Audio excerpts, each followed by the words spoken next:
जिस वक्त खुद को विश्व गुरु दिखाने वाले हमारे प्रधानमंत्री यानी कि आदरणीय नरेंद्र मोदी वो अमेरिका के सामने सरेंडर होने की शुरुआत कर चुके हैं, ठीक उसी वक्त पे क्या राहुल गांधी ने मोर्चा संभाल लिया है? क्या दक्षिण अमेरिका की उनकी यात्रा और दक्षिण अमेरिका के 4 देशों में राहुल गांधी की ये यात्रा, वहां पर होने वाली मुलाकातें एक बड़ा संकेत हैं क्या? और इन सब के बीच सवाल ये भी कि क्या राहुल गांधी यदि देश के लिए कुछ बेहतर करना चाहते हैं तो फिर भारतीय जनता पार्टी के पेट में दर्द होने लगा है? जी हां, बहुत सारी चीजें हैं, बहुत सारे भाजपाई बिलबिलाए पड़े हैं। सारी बातें जरा विस्तार से। नमस्कार, मैं स्वप्निल और आप मुद्दा देख रहे हैं। दोस्तों, आगे बढ़ें उससे पहले एक छोटी सी अपील है, और अपील ये कि दरअसल आज की तारीख में मुद्दा एक गंभीर आर्थिक संकट से जूझ रहा है। एक तरफ हमारे मेन बैंक अकाउंट्स फ्रीज किए जा चुके हैं, तो दूसरी तरफ हमारे 28 साल पुराने चैनल को भी हमसे छीन लिया गया। लिहाजा डे टू डे ऑपरेशंस में हमें काफी मुश्किलों का सामना करना पड़ रहा है। ऐसे में यदि आप चाहें, यदि आप सक्षम हो, तो छोटी छोटी मदद मुद्दा की जरूर कीजिएगा। आपके स्क्रीन पर क्यूआर कोड है, नीचे यूपीआई का नंबर। आगे बढ़ते हैं और सबसे पहले जरा एक एक करके कुछ चीजों को समझने की कोशिश करते हैं। हमने क्यों कहा कि प्रधानमंत्री नरेंद्र मोदी अमेरिका के सामने अब सरेंडर करते हुए नजर आ रहे हैं? आपकी स्क्रीन पर एक खबर है, इस खबर को जरा गौर से देखिएगा। ये खबर अपने आप में एक नई कहानी बयां करती है, या फिर कि जो अटकलबाजी हम सब के मन में चल रही थी उस पर मोहर लगाती प्रतीत होती है। जी हां, एक तरफ अमेरिका है जो ये कह रहा है कि जब तक रूस से तेल खरीदना बंद नहीं करोगे तब तक कोई डील नहीं होगी। दूसरी तरफ भारत की तरफ से मॉडिफाइड मक्कों पर रियायत देने की पेशकश कर दी गई, रियायत हमने दे दी। और इसके साथ ही साथ डिफेंस के लिए हम डिफेंस डील में अमेरिका को प्रमुखता देने के लिए तैयार हो चले हैं, यानी कि अमेरिकी हथियार खरीदने को तैयार हो चले हैं। जाहिर सी बात है, ये वही तो दबाव है, ये वही तो सारी चीजें हैं जो ट्रंप चाहता था कि भारत करे। भारत ट्रंप के लिए भारत का बाजार भी खोलने को तैयार है, और साथ ही साथ आज की तारीख में मोदी जी की सरकार डिफेंस के मामले में अमेरिका के ऊपर अपनी निर्भरता बढ़ाने को भी तैयार है। अब इसे जोड़ लीजिए आप प्रधानमंत्री नरेंद्र मोदी की आत्मनिर्भर भारत की उन तमाम बातों से, तो आप ये भी सोच सकते हैं कि जुमले तो जुमले होते हैं, हकीकत कुछ और होती है। लेकिन इसी बीच में एक खबर आई कि राहुल गांधी दक्षिण अमेरिका की यात्रा पर रवाना हो रहे हैं। और जैसे ही ये खबर आई, मैं आपको एक भारतीय जनता पार्टी के प्रवक्ता का ट्वीट दिखाना चाहता हूं। देखिए, मैं पढ़ूंगा नहीं, आप खुद पढ़िए। एक अशोभनीय भाषा, और अशोभनीय भाषा के साथ साथ एक अशोभनीय टिप्पणी देश के नेता प्रतिपक्ष के लिए शिवम त्यागी ने करी।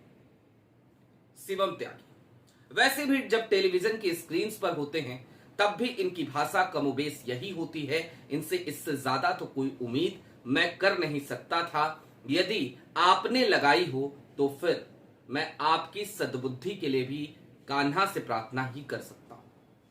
अब दोस्तों, राहुल गांधी 4 देशों की यात्रा पे जा रहे हैं। उन 4 देशों की सूची अभी हमारे पास नहीं है, लेकिन ये अमेरिका की यात्रा नहीं है, ये दक्षिणी अमेरिका की यात्रा है। दक्षिण अमेरिका जो कि एक महाद्वीप है जिसके अंतर्गत 12 देश आते हैं। अब उन 12 देशों में से 4 देशों की यात्रा पे राहुल गांधी रवाना हो चुके हैं। आपने सुना होगा अर्जेंटीना का नाम, चिली का नाम, पेरू का नाम, ये सारे देश दक्षिण अमेरिका महाद्वीप का हिस्सा है। राहुल गांधी यहां पर करने क्या जा रहे हैं? राहुल गांधी यहां पर भारत और इन देशों के बीच डिप्लोमेटिक रिश्तों को मजबूत करने की कवायद के लिए जा रहे हैं। इसके साथ ही साथ राहुल गांधी तमाम विश्वविद्यालयों में वहां पर व्याख्यान भी देंगे, नई जनरेशन के नेताओं से मुलाकात करेंगे, छात्रों से मुलाकात करेंगे, बच्चों से बातचीत करेंगे।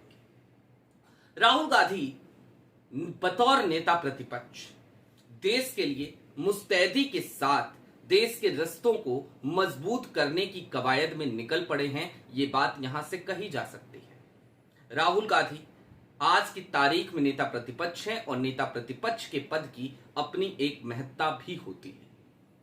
यानी कि इसे इस तरीके से समझिए कि नेता प्रतिपक्ष को दरअसल शैडो पीएम कहा जाता है या फिर कि पीएम इन वेटिंग कहा जाता है। जिस तरीके से प्रधानमंत्री नरेंद्र मोदी आज देश के प्रधानमंत्री हैं क्योंकि उनकी सत्ता है, उनकी सरकार है, ठीक उसी तरीके से ये भी समझिए कि नेता प्रतिपक्ष के साथ समूचा विपक्ष है।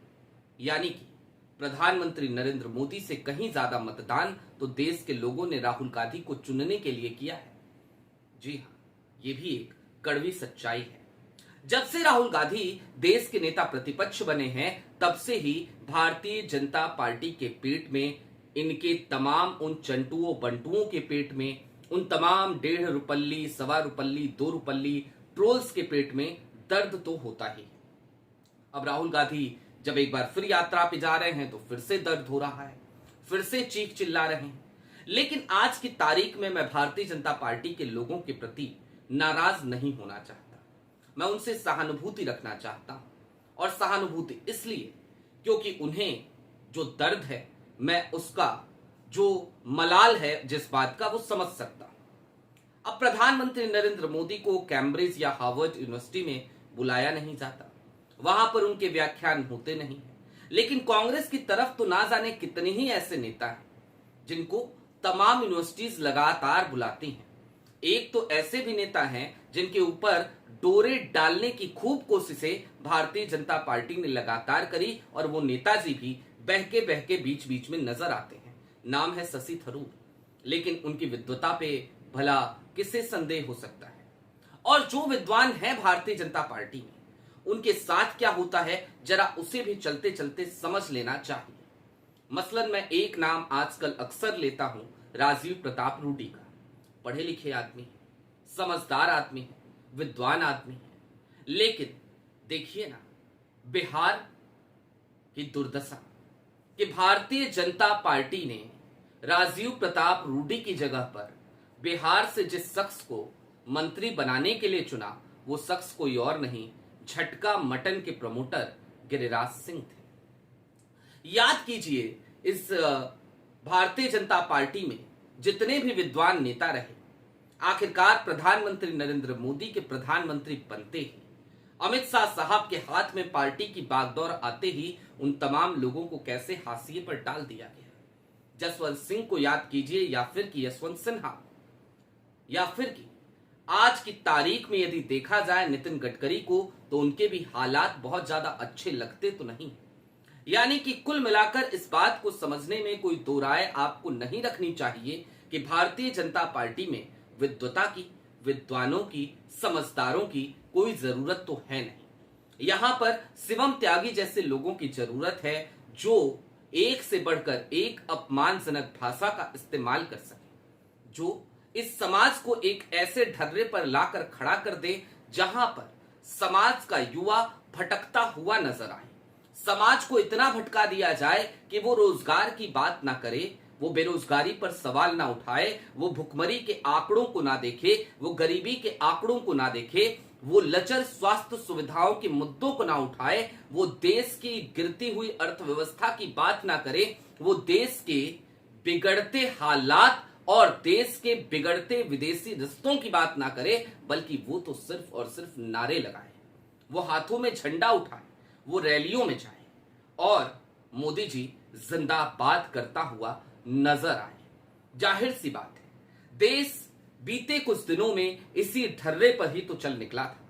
हालांकि आज की तारीख में देश के युवाओं से बड़ी उम्मीदें हैं। देश के युवा लगातार अब उन खामियों को समझ भी रहे हैं, उन खामियों पर अपनी आवाज भी उठा रहे हैं। लेकिन एक बात और बड़ी जिम्मेदारी के साथ मैं आज कहना चाहता हूं, ये भारत है, ये पाकिस्तान नहीं है, नेपाल नहीं है, ये बांग्लादेश नहीं है।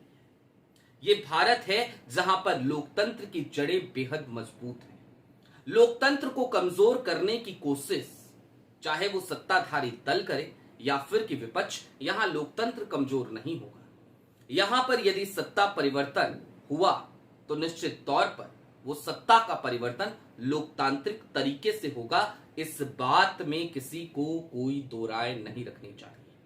और मैं ये नसीहत आज उन दोनों धड़ों को देना चाहता हूं।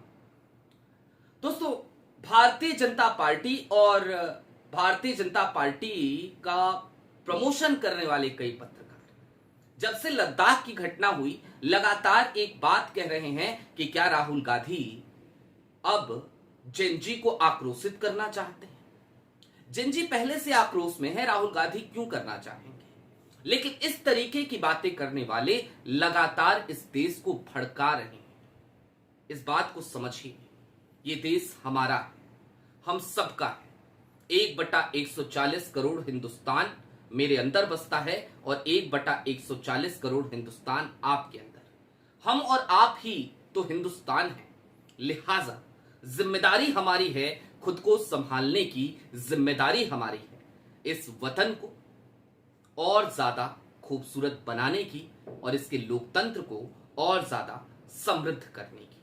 लिहाजा चलते चलते बस इतना ही कहूंगा कि एक तरफ देश के प्रधानमंत्री नरेंद्र मोदी सरेंडर करते नजर आ रहे हैं, तो दूसरी तरफ देश के नेता प्रतिपक्ष शायद इस देश को और बेहतर बनाने की कवायद में निकल पड़े हैं। आपकी क्या राय है हमें कमेंट बॉक्स में जरूर बताइएगा। अभी के लिए दीजिए इजाजत। चलते चलते फिर वही अपील, चैनल पे नए हो तो सब्सक्राइब करते हुए जाइएगा, सक्षम हो तो छोटी छोटी मदद मुद्दा की जरूर कीजिएगा, खास तौर पे उस वक्त पे जब मुद्दा को इन दिनों एक गंभीर आर्थिक संकट से जूझना पड़ रहा है। बहुत शुक्रिया।